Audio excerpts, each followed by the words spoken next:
लग रहा, जैसे चंदन के पेड़ पर सांप लटक रहा हो।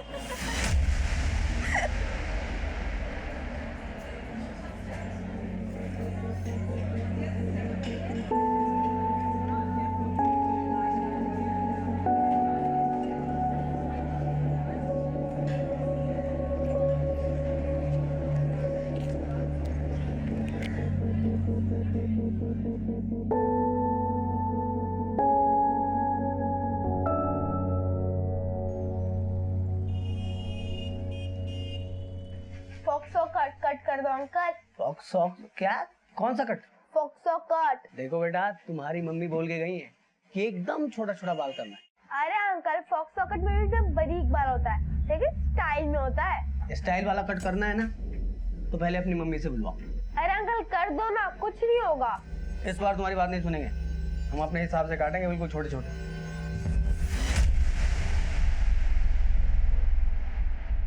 इसको देखकर ऐसा नहीं लग रहा जैसे चंदन के पेड़ पर सांप लटक रहा हो।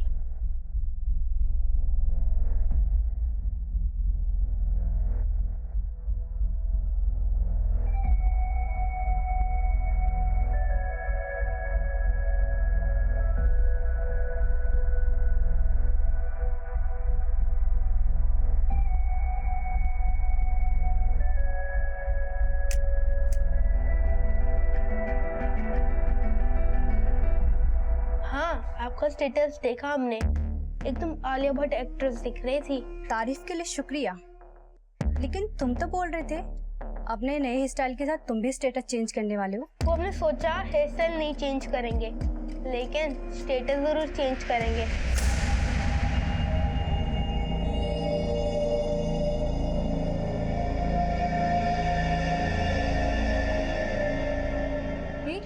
ये देख, चंदन के पेड़ से सांप फिसल कर गिर गया। हाथी की चोटी गायब। ये तो मिरेकल हो गया। लेकिन ये मिरेकल हुआ कैसे? और वैसे है कहाँ आरती? आज कॉलेज नहीं आई?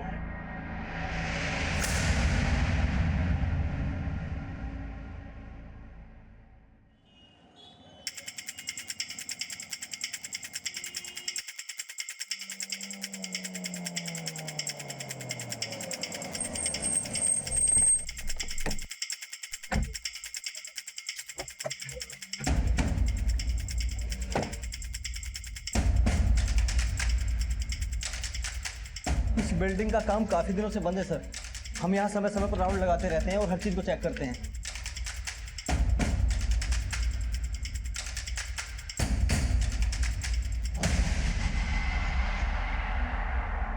लड़की जिंदा, एम्बुलेंस बुलाओ।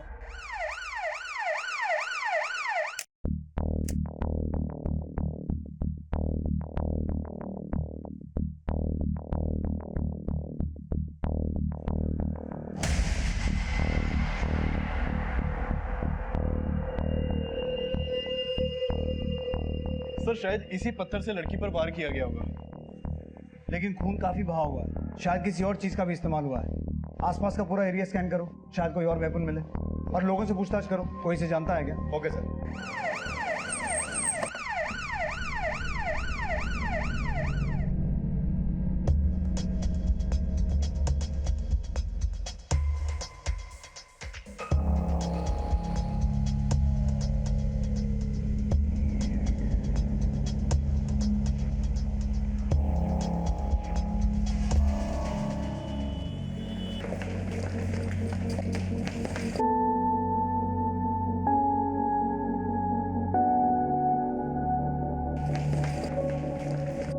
हम आपसे कुछ भी नहीं छुपा रहे हैं सर। सच में इस लड़की को यहाँ पर कोई नहीं जानता, और ना ही हमने इस लड़की को यहाँ पर लाते हुए किसी को देखा है सर।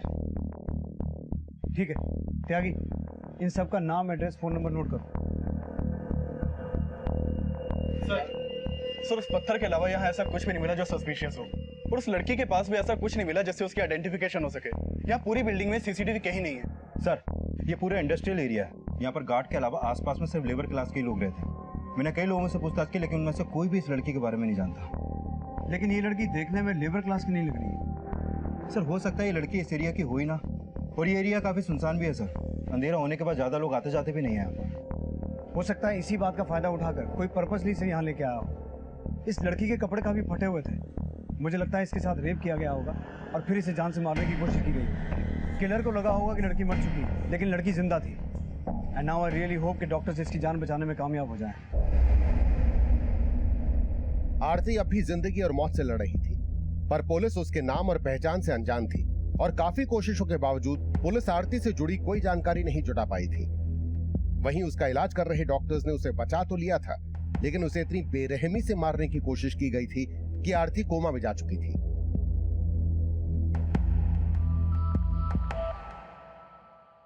लड़के की बॉडी में मल्टीपल वाउंड्स हैं और सर तो बहुत बुरी तरह से कुचला गया है। कोई भी उसको देखता तो वो मरा हुआ मान लेता, लेकिन आई मस्ट से कि नॉट ओनली गॉड सेव्ड हर बल्कि आप लोगों के एफर्ट्स ने भी उसको बचाया कि वो जिंदगी अभी तक लड़ रही है। But I will appreciate you as well doctor. मुझे ये बताइए कि बाकी चोटों के अलावा रेप का कोई साइन है? नहीं, रेप का कोई साइन नहीं है, लेकिन सेक्सुअली एक्टिव थी वो और उसकी उम्र कोई 18 से 20 साल। तो ये लड़की कोमा से बाहर कब तक आ पाएगी? ऐसे केसेस में कहना मुश्किल होता है। लेकिन हम अभी तक उसकी पहचान भी नहीं करवा पाए हैं, तो हम उसे गवर्नमेंट हॉस्पिटल में शिफ्ट करवा लें? नो, उसकी कंडीशन बड़ी क्रिटिकल है। It will be very riskier. लेकिन सर इस कंडीशन में हॉस्पिटल का खर्चा? देखिए, उसके लिए हमें कोई ना कोई सॉल्यूशन निकालना पड़ेगा, but above all life is important. Thank you doctor, thanks for your cooperation. हमें नहीं लगा था कि हमारी दोस्ती इस तरह की से हो जाएगी, लेकिन स्वीटी जरा बाहर आना। एक मिनट। आई माँ। अच्छा, मैं तुमसे बाद में बात करती हूँ, ओके? चिनू, चिनू बेटा। आया बाबा।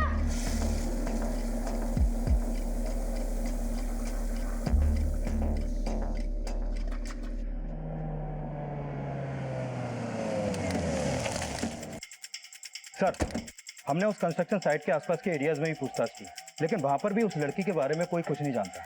लेकिन सर, हमने उस लड़की का फोटो दिल्ली के सभी पुलिस स्टेशन में सर्कुलेट करवा दिया है। अगर उस लड़की की मिसिंग कंप्लेंट दर्ज हुई होगी तो उसकी पहचान पता चल सकती है। लेकिन पता हमें उस आदमी का भी लगाना है जिसने उस लड़की को उस हालत में पहुंचाया। डॉक्टर्स का कहना है कि उसके साथ रेप नहीं हुआ, लेकिन हो सकता है कि उसके साथ रेप करने की कोशिश की गई और जब उसने रेजिस्ट किया तो उसका मर्डर करने की कोशिश की गई। उस एरिया के सभी हिस्ट्री शीटर्स और उठाईगिरों को राउंड अप करो और उस लड़की की करंट फोटो सोशल मीडिया और अखबारों में सर्कुलेट करवाओ। Okay sir.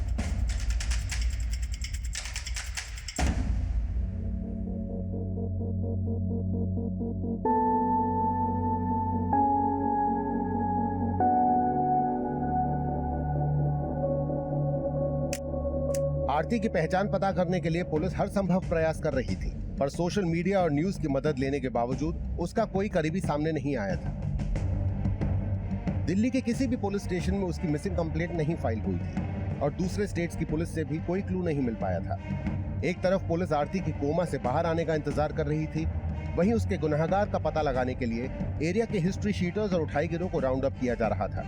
लेकिन आरती किसके अपराध का शिकार हुई होगी, ये अभी भी रहस्य बना हुआ था। 30 दिन गुजर चुके थे, पर उसकी पहचान का कोई स्रोत नजर नहीं आ रहा था और ये केस एक ब्लाइंड केस नजर आ रहा था। ये केस चाहे जितना भी ब्लाइंड हो, लेकिन उस लड़की के होश में आने की उम्मीद अभी भी कायम है। उस लड़की का बयान अब भी इस ब्लाइंड केस को रोशनी दे सकता है। जी डॉक्टर यादव। गुड न्यूज़ है सर। सर, लड़की ने सेंसेस गेन करना शुरू कर दिया है। उसकी आई बॉल में मूवमेंट है और उसने आई कांटेक्ट मेंटेन करना शुरू कर दिया सर। हालांकि उसकी आंखों से अक्सर आंसू ही निकलते रहते हैं, लेकिन उसको पूरी तरह से सेंसेस में आने में थोड़ा सा वक्त लगेगा। लेकिन उसे बोलने में कितना वक्त लगेगा, क्योंकि हमारी इन्वेस्टिगेशन उसके बयान पे डिपेंडेंट है। सर, कह नहीं सकता, हमें उसके लिए थोड़ा सा इंतजार करना पड़ेगा। ठीक है, थैंक यू डॉक्टर।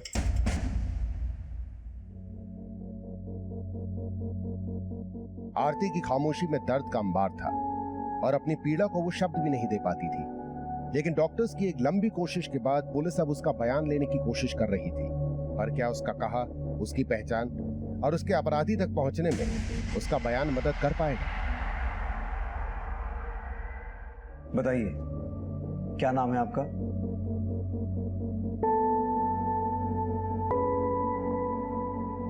ये सिर्फ अपना नाम नहीं, सब कुछ बताएंगे, लेकिन मुझे लगता है ये शायद किसी को मिस कर रही है। हो सकता है आप जिसे मिस कर रही हैं वो भी आपको मिस कर रहा हो। आप पापा मम्मी को याद कर रही हैं? बताइए। छोटू। कौन है छोटू? आपका भाई है? बेटा भाई।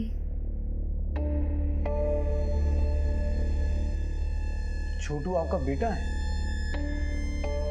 क्या उम्र होगी छोटू की? मेरे ख्याल से इनको ठीक से याद नहीं है, हमें थोड़ी मदद करनी चाहिए। ठीक है, एक काम करते हैं, हम सब गेस करते हैं, आप बताना हम में से कौन सही है। डॉक्टर यादव, मुझे लगता है छोटू 1 साल का होगा, आपको क्या लगता है? मेरे ख्याल से 1.5 साल का भी हो सकता है, नहीं?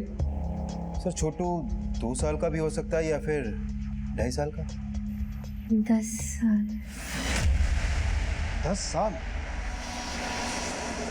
और छोटू आपका बेटा है?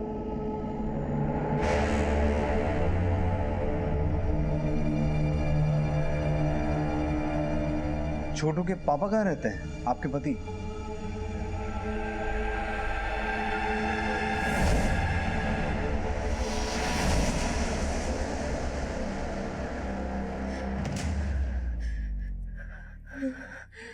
छोटू के पापा का क्या नाम है?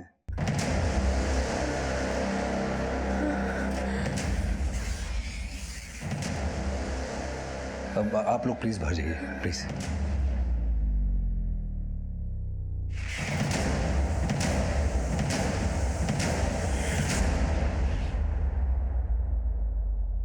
सर इस लड़की की उम्र 18 या 20 साल से ज्यादा नहीं होगी और ये बोल रही है कि इसका एक 10 साल का बेटा है।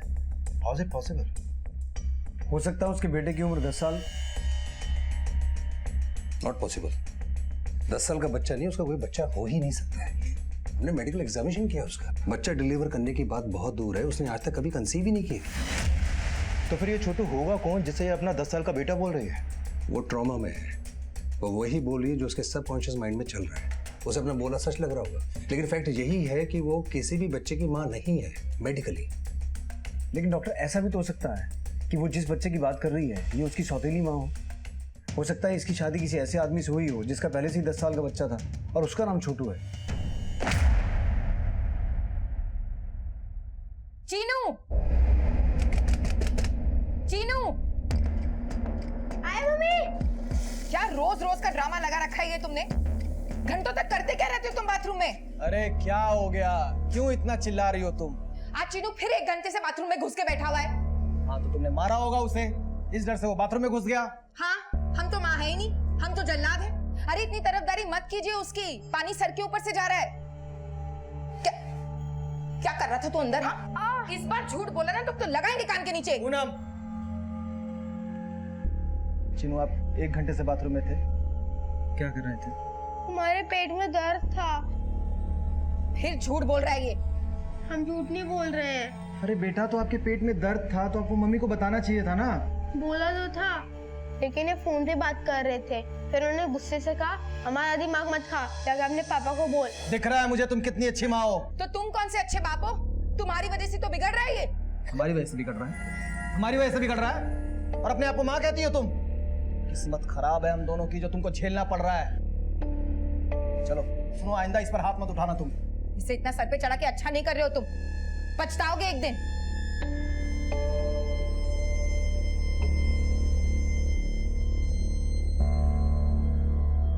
सर अगर वो लड़की 10 साल के छोटू की सौतेली माँ है तो कहीं ऐसा तो नहीं कि वो अपने पति के धोखे का शिकार हुई हो?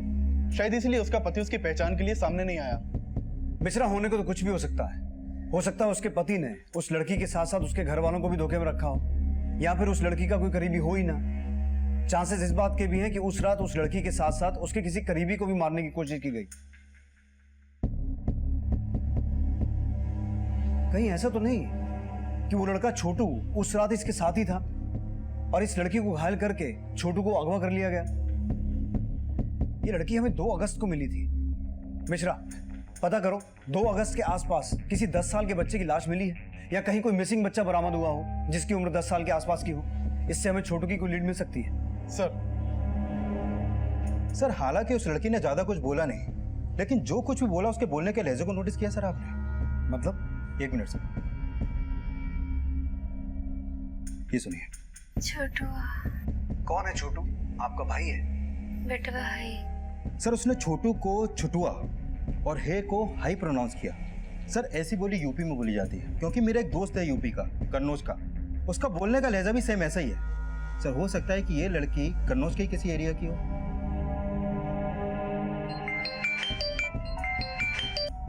हेलो। हेलो कांचा दीदी, कैसे हो आप? Akanksha, sorry it's wrong number.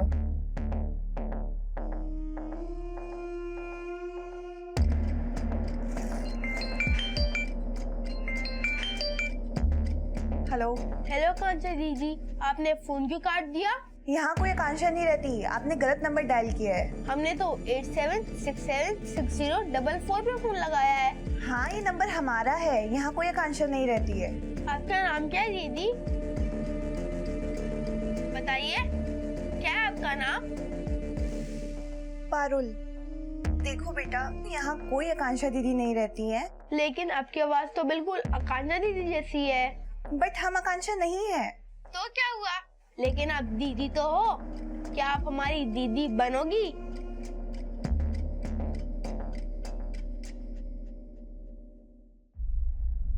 हम पक्का आपको आपके छोटू से मिलवाएंगे, लेकिन उसके लिए आपको याद करना पड़ेगा कि आप छोटू के साथ कहाँ रहती थी।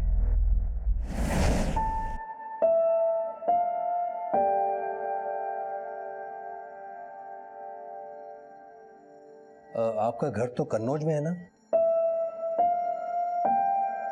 कन्नौज। कन्नौज में कहाँ रहती थी आप? कन्नौज। कन्नौज। कन्नौज।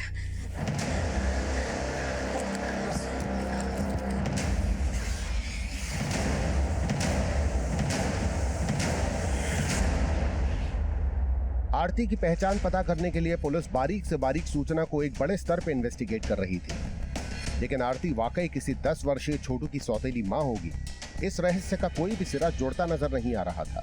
लेकिन ऐसा अनुमान लगाया जा रहा था कि उसका कन्नौज से कोई ना कोई कनेक्शन जरूर होगा। सर, कन्नौज टेरिटरी में 3 तहसील हैं, छिबरामऊ, तिवागंज और मैन कन्नौज, और इन तीनों तहसील में कुल मिलाकर 257 गांव और कस्बे हैं और 9 थाना क्षेत्र हैं। सर, मैंने सभी थानों में उस लड़की का फोटो सर्कुलेट करवा दिया था, लेकिन वहां पर उस लड़की से जुड़ी कोई भी मिसिंग कंप्लेंट दर्ज नहीं हुई है।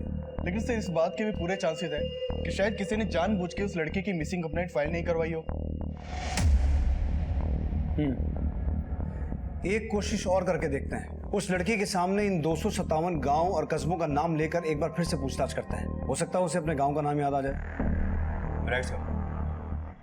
आप यही सोच रही है ना कि आप घर कब जाएंगी, घर वालों से कब मिलेंगी, है ना? देखिए, आपके इंतजार का समय अब खत्म हो गया। हम एक ऐसी जादू की झड़ी घुमाएंगे कि आपको सब याद आ जाएगा, लेकिन आपको हमारी मदद करनी पड़ेगी। आपको याद करने की कोशिश करनी पड़ेगी। अकबरपुर में तुम्हारा घर है, मुस्तफाबाद, असह, बारामऊ, बंगेर, बारका गांव। पुलिस की यह कोशिश अंधेरे में तीर चलाने से कम नहीं थी, पर क्या यह कोशिश वाकई रंग लाने वाली थी? किशनगंज, गंज। किशनगंज। गंज। अरविंद, अभी सिर्फ उन गांवों के नाम लो जिनके पीछे गंज है। Okay sir. मुझे लगता है उनमें से इसका कोई गांव है। नुसरतगंज, अलीगंज, गुरुसाहिबगंज, गुरसाईगंज। गुरुसाहिबगंज तुम्हारा गांव है, वही तुम्हारा घर है। गुरसाईगंज। सर, गुरुसाहिबगंज को वहां के लोकल लोग गुरुसाहिबगंज प्रोनाउंस करते हैं। अगर उसने इस नाम को रिकॉग्नाइज किया है तो हो सकता है वो लड़की गुरुसाहिबगंज गांव की। नहीं सर, वो गांव नहीं है। गुरुसाहिबगंज कन्नौज का ही बड़ा कस्बा है जो गुरुसाहिबगंज थाना क्षेत्र में आता है। अरविंद, गुरुसाहिबगंज चलने की तैयारी करो। Okay sir.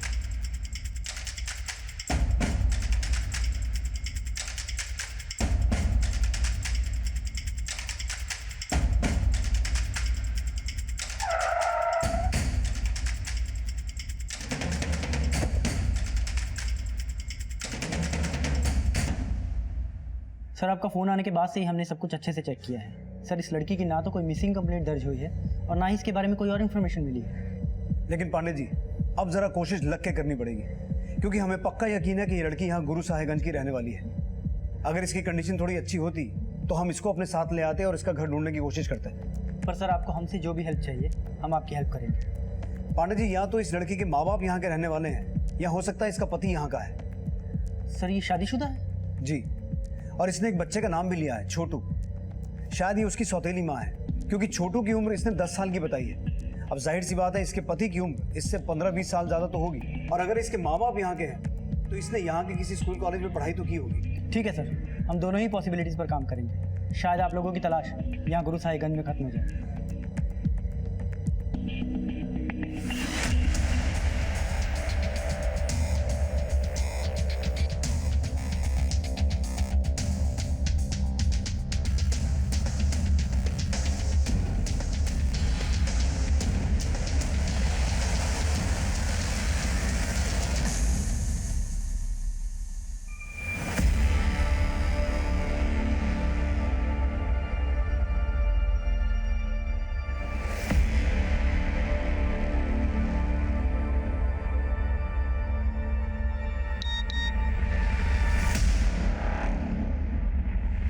आरती सिंह, गुड जॉब पांडे जी। तो आखिर आपने पता लगा ही लिया कि उस लड़की का नाम आरती सिंह है। आरती, आरती नाम है आपका? ओम प्रकाश सिंह और ज्योति सिंह की बेटी आरती गुरसाहिबगंज गंधर्व महाविद्यालय की बीए की सेकेंड ईयर स्टूडेंट।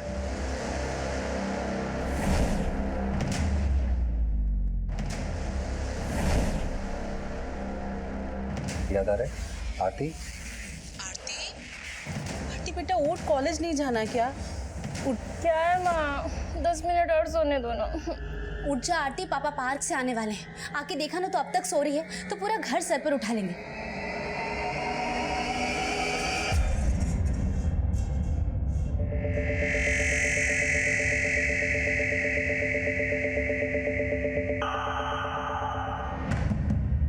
ज्योति, तुम्हारी पूजा अभी तक खत्म नहीं हुई? चलो चाय बना के लाओ।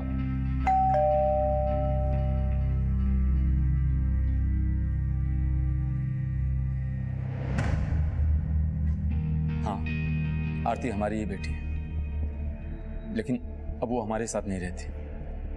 क्यों?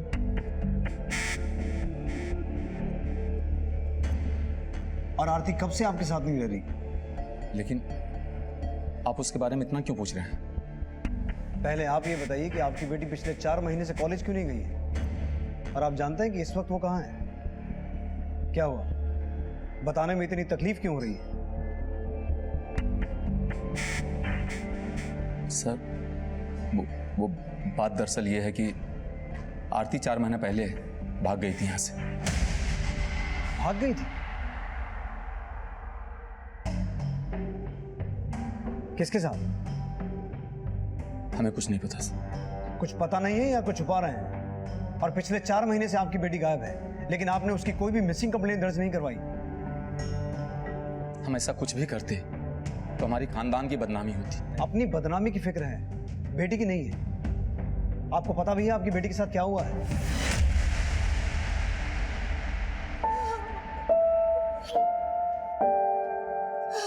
बेटा, हमसे गलती हो गई,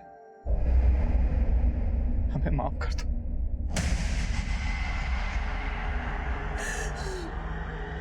माफ कर दो बेटा। सर, पहले तो आरती के बाप ने आरती की मिसिंग कंप्लेंट फाइल नहीं की और अब उसके आगे रोकर अपनी किसी गलती की माफी मांग रहा है। सर, कुछ तो है जो वो उनसे छुपा रहा है। सर, कहीं ऐसा तो नहीं कि आरती के बाप ने उसकी शादी किसी ऐसे आदमी के साथ करवा दी हो जिसका ऑलरेडी 10 साल का बच्चा हो? आरती और उसके पेरेंट्स के बारे में और अच्छे से पता करो। और मिश्रा, जब इन दोनों का रोना धोना खत्म हो जाए, इन्हें पुलिस स्टेशन लेके आओ। सर,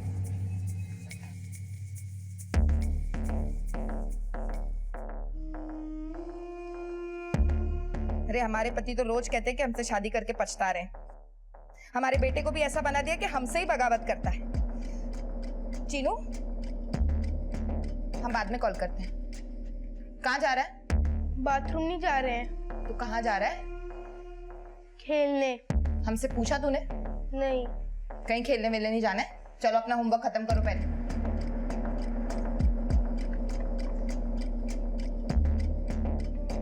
किसको फोन लगा रहा है? हेलो पापा, मम्मी ने हमें फिर से मारा। सर, आप बेकार में शक कर रहे हैं। हम तो सिर्फ अपनी इज्जत की खातिर आरती के भागने के बाद रिपोर्ट नहीं करा है।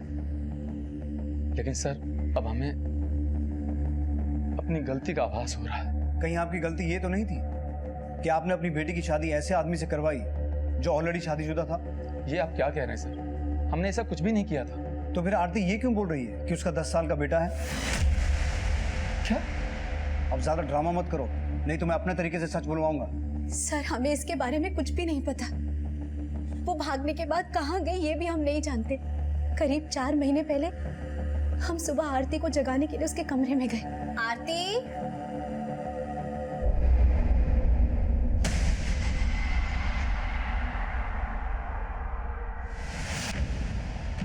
आरती के पापा,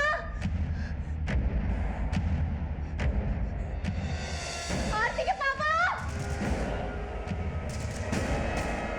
आरती के पापा। क्या हुआ? आरती घर में कहीं पे भी नहीं है। और ये देखिए।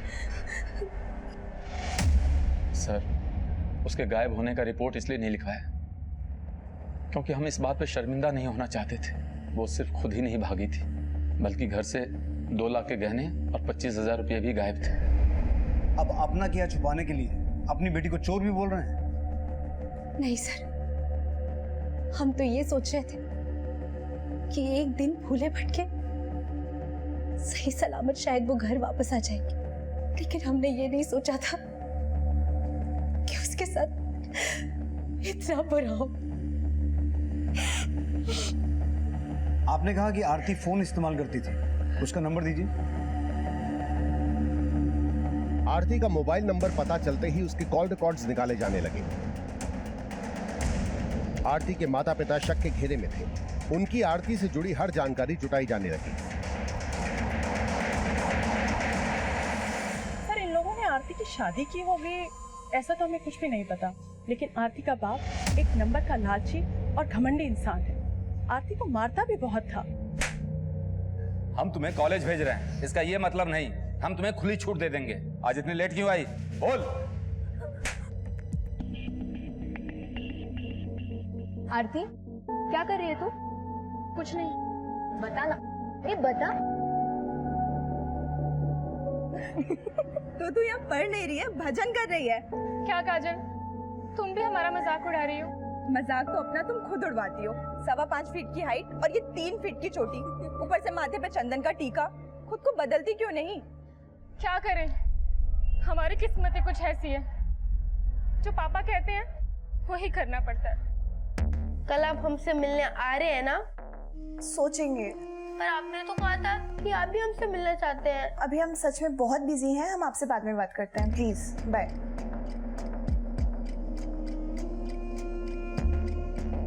सर, आरती का जो नंबर उसके पेरेंट्स ने दिया था वो नंबर 4 महीने पहले गुरु साहेबगंज में बंद हुआ था।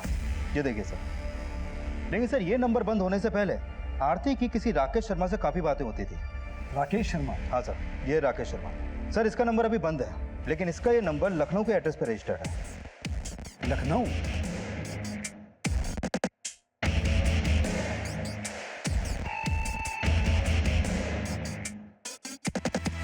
क्या बात है चीनू, पढ़ाई पर ध्यान दे रहे हो? कोई पढ़ाई वढ़ाई पे ध्यान नहीं है इसका। इतना लाड करेंगे तो भविष्य खराब हो जाएगा। खुद को देखो जरा, जीना आराम कर रखा है तुमने। राकेश शर्मा जी।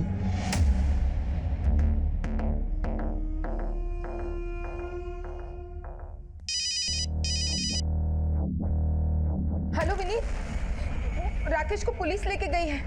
सर, हमें यहाँ क्यों लाया गया है? हमने किया क्या है? 2 अगस्त तिमारपुर दिल्ली, एक कंस्ट्रक्शन साइट पे तूने एक कांड किया था। मैं इस लड़की को पहचानता तक नहीं हूँ। तेरे नंबर से इस लड़की को लगातार फोन होते थे और तू कह रहा कि तू उसे जानता भी नहीं है। नहीं सर, हमने कभी इस लड़की को फोन ही नहीं किया है। तेरा दूसरा नंबर बंद क्यों है? हमारा फोन चालू है, 447632 आप लगा के देख लो ना। इस नंबर की बात नहीं कर रहा हूँ, उस नंबर की बात कर रहा हूँ जिससे तू आरती को कॉल किया करता था। 4453666891।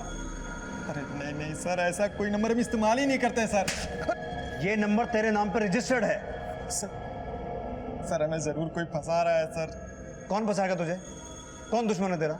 हम खुद ही नहीं समझ पा रहे हैं। और 2 अगस्त को तो हम अपने ऑफिस की मीटिंग के लिए कोलकाता गए हुए थे। मम्मी, पापा को पुलिस क्यों लेके गई? दीदी, क्या हुआ, कुछ पता चला? दीदी वो जीजा जी, आप थोड़ा साइड में आइए ना। क्या? सर, राकेश शर्मा का एक 10 साल का बेटा भी है, चीनू। ये उसका फोटो सर। कहीं ये चीनू ही तो छोटू नहीं है जिसके बारे में आरती बात कर रही है। हो सकता है राकेश ने आरती को शादी के सपने दिखाए हों और आरती इसी चीनू को छोटू समझ रही है। लेकिन सर ये चीनू राकेश और उसकी बीवी पूनम का बेटा है और मैंने पता किया कि ये राकेश अपनी बीवी और चीनू के साथ ही रह रहा था, तो फिर आरती से उनका कनेक्शन मुझे नहीं लगता सर। अरविंद, राकेश का वो नंबर जिससे वो आरती को कॉल करता था और उसका दूसरा नंबर, उन दोनों नंबर्स के कॉल रिकॉर्ड चेक करो और राकेश से जुड़ी हर एक इन्फॉर्मेशन निकलवाओ। राकेश की बीवी और उसके बेटे चीनू से बात करते हैं और वहाँ दिल्ली में मिश्रा से कहो कि आरती से राकेश और उसके बेटे के बारे में बात करें। Okay sir. क्या ये वही आदमी है जो तुम्हें दिल्ली लेकर गया था? क्या इसी ने तुम्हें मारने की कोशिश की थी? पहचानने की कोशिश करो।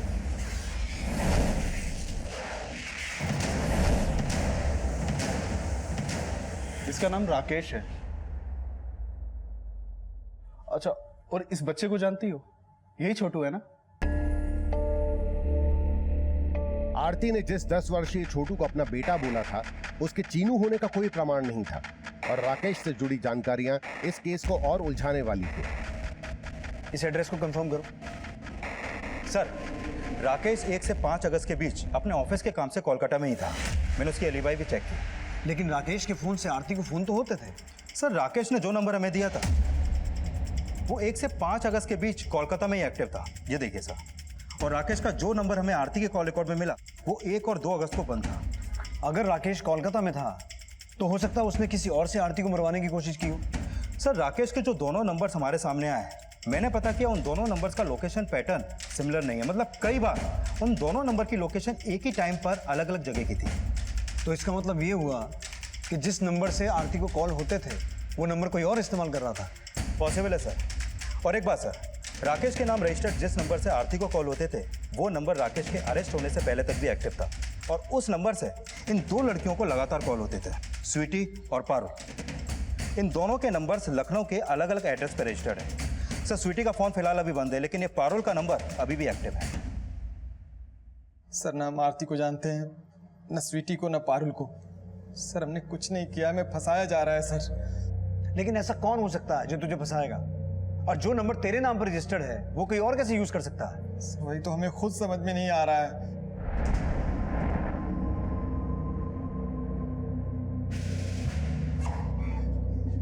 अरविंद, फिलहाल इस राकेश को जाने दो, लेकिन इसकी हर एक्टिविटी में नजर रखना।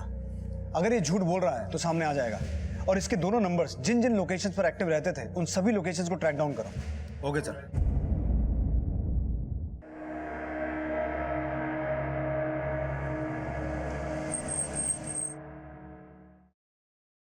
स्वीटी यहीं रहती है? हाँ सर, पारुल मेरी बेटी है, लेकिन बात क्या है? हमें पारुल से मिलना है। कहाँ है वो? सर, स्वीटी 3 दिन से गायब है। वो घर से गहने और पैसे लेकर किसी लड़के के साथ भाग गई है। और 1 मिनट सर, चिट्ठी छोड़ गई है। हाँ सर, हमें उस नंबर से कॉल तो आते थे, बट कोई राकेश शर्मा नहीं, सोनू नाम का बच्चा हमसे बात करता था। सोनू? हाँ सर, एक बार उसने हमें गलती से फोन किया था। हमने कहा कि रॉन्ग नंबर है, बट फिर उसके बाद वो मुझसे जिद करने लग गया कि आप प्लीज़ मेरी दीदी बन के मुझसे बात करिए। तो मुझे भी लगा छोटा बच्चा है, ठीक है तो मैं बात कर लेती हूँ। तो मैंने सिर्फ 4-5 बार उससे बात करी, बट उसके बाद फिर वो मुझसे मिलने के लिए जिद करने लग गया। तब मुझे कुछ गड़बड़ लगी, उसके फ़ोन कॉल्स भी बढ़ गए, तो फिर मैंने उसको फिर ब्लॉक कर दिया।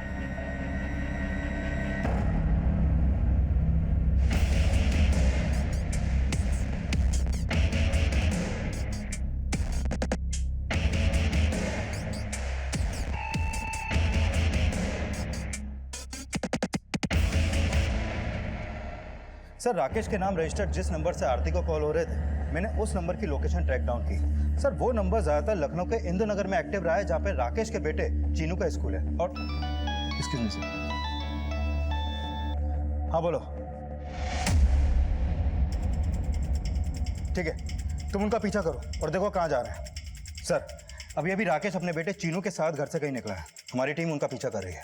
अरविंद, हो सकता है राकेश ही अपने बेटे से फोन करवा के उन लड़कियों को फंसवाता हो।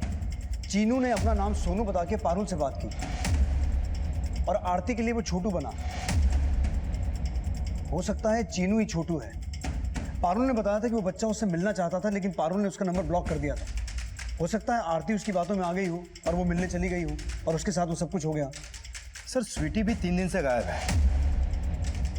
मतलब वो चीनू का कहने पर ही उससे मिलने गई होगी, और वो 3 दिन पहले अपने घर से गहने और पैसे लेकर गई थी, और 4 महीने पहले आरती भी अपने घर से गहने और पैसे लेकर भागी थी। सर आखिर इस बच्चे ने ऐसा क्या कहा होगा जो ये दोनों लड़कियां अपने घर से इतना सारा पैसा और गहने लेकर भागी? अब ये तो राकेश ही बताएगा।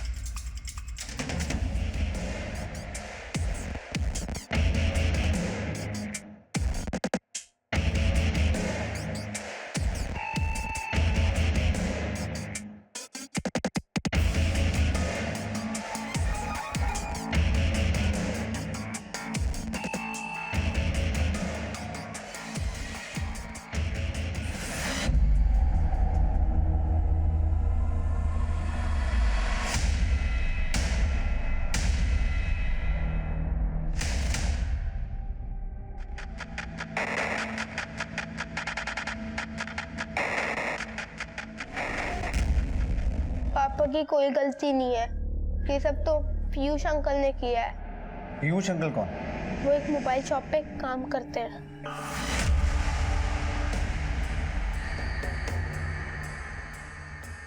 साहब पीयूष हमारे यहाँ सेल्स बॉय था। 4 दिन पहले छुट्टी लेके अपने गांव गया, बोला उसकी माँ बीमार थी। कौन सा गाँव है उसका? मैंने एक दिन पापा से मोबाइल मांगा था, लेकिन उन्होंने नहीं दिया, तो मैंने पापा के पर्स से पैसे चोरी किए और पीयूष भाई की दुकान पे जाके मोबाइल लिया। भैया मुझे 3000 में कोई अच्छा एंड्रॉइड मोबाइल चाहिए। बेटा 3000 रुपये में एंड्रॉइड फ़ोन नहीं आता है, और तुमको एक पुराना फ़ोन दे सकता हूँ मैं, लेना है? चलेगा तो। लेकिन फ़ोन के साथ साथ सिम कार्ड भी लेना पड़ता है, वो कैसे लोगे? उसके लिए मैं मेरे पापा का आधार कार्ड लाया हूँ। दिखाओ। उन्होंने हमें सिम और मोबाइल दिया और कहा अगर हम उनके लिए इन लड़कियों से बात करेंगे तो वो हमारे पापा को नहीं कहेंगे। तो वो हमें नंबर देते गए और हम उनसे बात करते गए। आरती दीदी, क्या आप हमारी दीदी बनोगी? हमारी कोई दीदी नहीं है। भाई तो कोई हमारा भी नहीं है छोटू, लेकिन आप हमें दीदी क्यों बनाना चाहते हैं?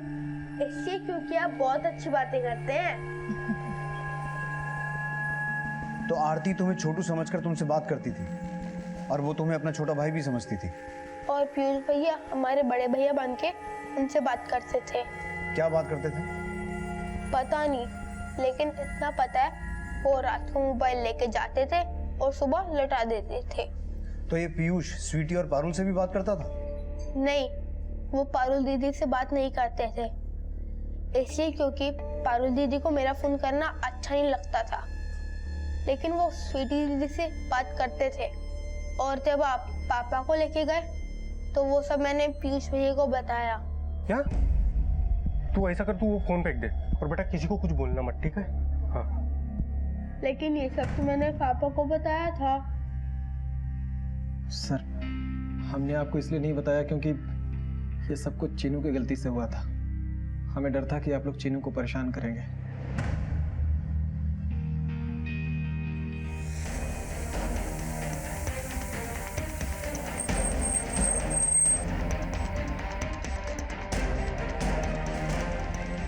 पुलिस अब पीयूष के गांव को लोकेट कर चुकी थी, जहां से उसके घर का पता चला, लेकिन वहां भी उनके हाथ असफलता ही लगी। और इसके बाद उन्होंने तुरंत अपना खबरी नेटवर्क अलर्ट किया और पीयूष के एक ठिकाने का पता चला।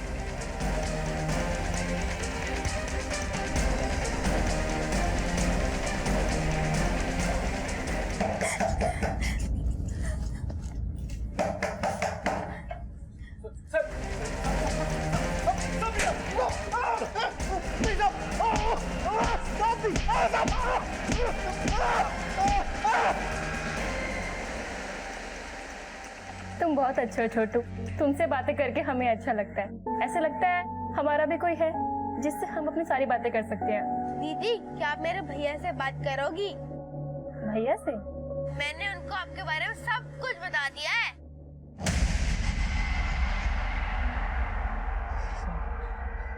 साहब एक बार हम गलत नंबर पे रिचार्ज कर दिए थे साहब, और जब हमने उसका डीपी देखा तो साहब उसमें आरती की फोटो थी साहब। पारुल और स्वीटी का नंबर हमको इसलिए मिल गया था क्योंकि साहब वो हमारी दुकान पे रिचार्ज कराने आती थी साहब। सब चीनू की मदद से हम आरती से बात करने लगे, लेकिन सिर्फ एक ही मकसद से करते थे साहब। आरती की जिंदगी में बहुत दुख था साहब, तो हम उसको झूठा हमदर्दी देते रहते थे और वो हमको अपना दिल दे बैठी। हमारे पापा को हमारी कुछ नहीं पड़ी है और माँ की वो सुनते नहीं है। अगर यहाँ और रहेंगे तो मर जाएंगे। अरे मरने वरने की बातें मत करो यार, और तुमको चोटी काटना है ना तो काट दो, और जैसा बनना है वही से बन के रहो। लेकिन ऐसा करने से पापा हमें जान से मार देंगे।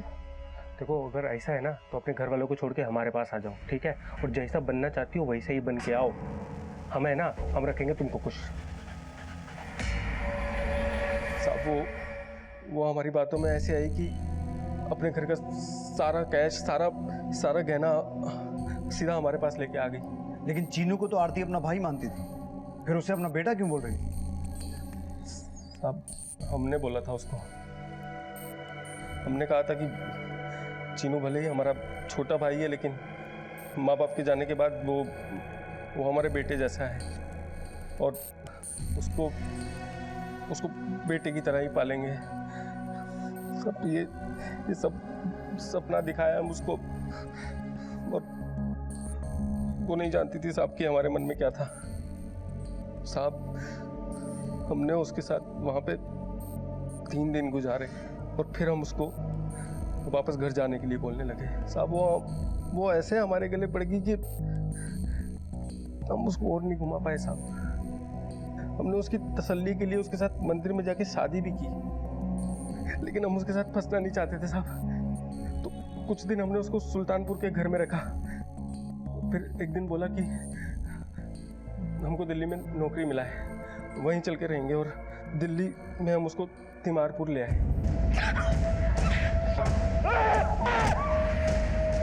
हमें लगा वो मर गई होगी।